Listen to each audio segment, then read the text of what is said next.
promise of additional technical support, additional human support from Ducati engineers in that Spanish garage, that he will. Marc Marquez then it is that leads the action on day 2 here in Valencia, a 1:36.64, the best time we've seen today, about half a second away from so Alex Rins, Jack Miller and the brilliant Iker Lecuona. What a performance by the rookie there, 1:31.515 within a second of Marc back open, and we're getting some more MotoGP action at this penultimate test of the season.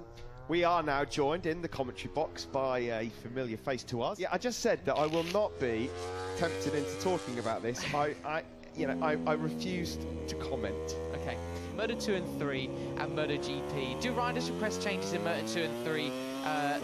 For example, the example he gave was Lorenzo wanted a new fuel tank, etc. Respects on MotoGP bikes are the change and the constant work that goes on behind the scenes. You know, a chassis manufacturer might come with 2 or 3 updates a year, but the electronics and the Reddit is a goldmine for some of those names, also slightly questionable, so I'm making sure I read them before I actually just automatically read them in my head off air first before I actually say them on there, because you never know.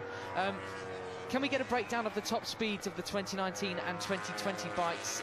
But then this circuit is so difficult to judge top speed. I mean, the only noticeable change I've seen from any of the bikes so far is that the Suzukis look like they've got a bit more poke. Yeah, I'd say sit tight and wait until early February. Sepang is. It can, I really like engine brake because it helps the bike stop. You can adjust the position on track, meaning 2 cylinders, because if you use all 4, it's too abrupt. That makes sense. There's too much change. It's not smooth. So they can just use the Repsol Honda this year. I mean, okay, maybe at the start of the year we didn't know because of the injuries, but I was convinced that he'd turn that around. So for me, that also was a massive surprise, but I agree. Exactly. I mean, I was going to say, he didn't just overshadow his fellow rookies, who were always going to have a difficult year anyway, first season MotoGP, but you know, if you look at the likes of Maverick Vinales and Valencia. But you could accidentally go into neutral, same problem. So these bikes leave the garage, you see them pull a lever, then they put it in out of that, neutral into gear, and they don't go, it cannot go into neutral until they come back in. They pull that. I think Danny Pedrosa has been a huge help to them, and I think that I don't think we should try and get too carried away. I don't think they're going to try. I don't think they're going to transform into a team that are, fighting for podiums week in, week out. If you look at Paul Espargaro's results this year, I suppose what you've got to look at is trying to make a forward step from there. And before his team actually back out with the regular riders on track once again. So, got another question coming from Reddit. Curious what you would like to improve for there. We have to try still many things. For sure, we need a little bit more power. Arrive a little bit more, but it's not enough. Our competitive. Vinales then, so it sounds like it's been a little bit of an excursion on circuit. For him to do it against his teammate Dovi and against Marc Marquez, absolutely outrageous. Yeah. Second for me, Petrucci Mugello is top. Yeah, that's I got to say that's one of my highlights as well. What about Simon? You got any, mate?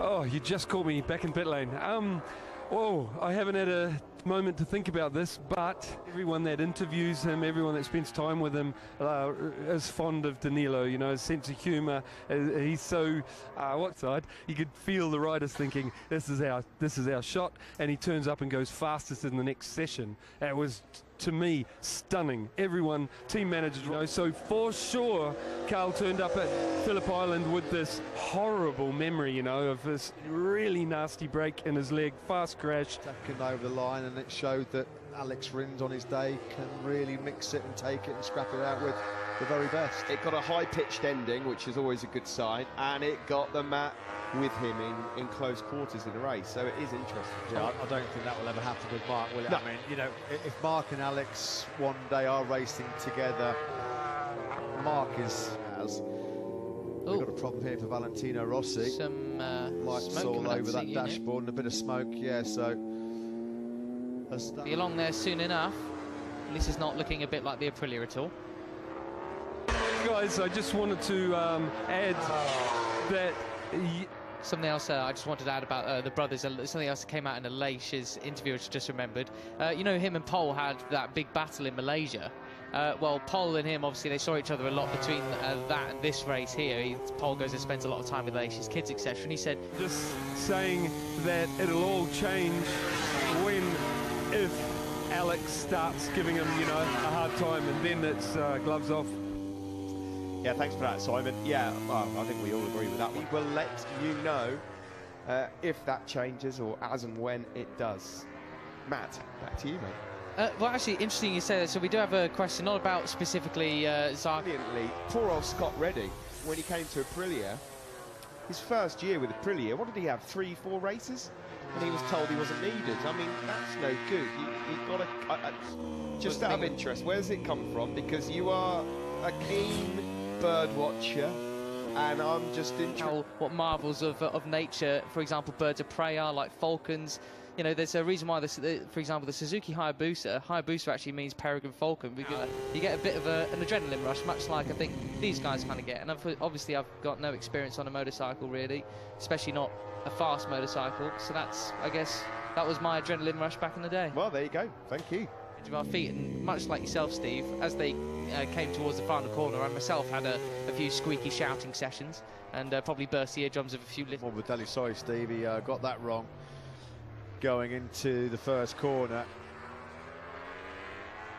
Thankfully it's got a positive outcome for Franco Morbidelli, just doing a bit of dirt tracking. You know, but he found the gravel far too often in his rookie season. He said, based on pre-season to where he actually finished on a consistent basis this year, it was a year of some frustration below what he was expecting.